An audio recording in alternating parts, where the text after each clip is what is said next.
જૂનાગઢ ભારતીય આશ્રમના સ્થાપક અને જૂના અખાડાના આંતરરાષ્ટ્રીય અધ્યક્ષ મહામંડલેશ્વર વિશ્વંભર ભારતી બાપુ બ્રહ્મલીન થયા બાદ જૂનાગઢ જૂના અખાડાના અધ્યક્ષ તરીકેનું મહત્વનું પદ છેલ્લા ઘણા સમયથી ખાલી પડ્યું હતું. આ ખાલી પડેલી સર્વોચ્ચ પદને ભરવા માટે લાંબા સમયથી સંતો અને શ્રદ્ધાળુઓમાં રાહ જોવાઈ રહી હતી, જેઓનો આખરે સુખદ અંત આવ્યો છે.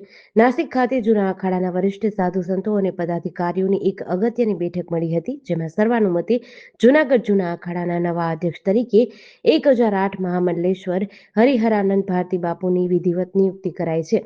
નાસિકમાં આયોજિત આ ગરિમાપૂર્ણ ધાર્મિક વિધિ અને પદગ્રહણ કાર્યક્રમમાં જૂના અખાડાના ટોચના વરિષ્ઠ સંતો ઉપસ્થિત રહ્યા હતા, જેમાં શ્રી પંચદશ નામ જૂના અખાડાના સંરક્ષક મંત્રી મહંત હરિગીરીજી મહારાજ, જૂના અખાડાના સભાપતિ શ્રી મહંત પ્રેમગીરીજી મહારાજ તેમજ મહંત શ્રી મોહન ભારતીજી વિશેષ ઉપસ્થિત રહ્યા હતા.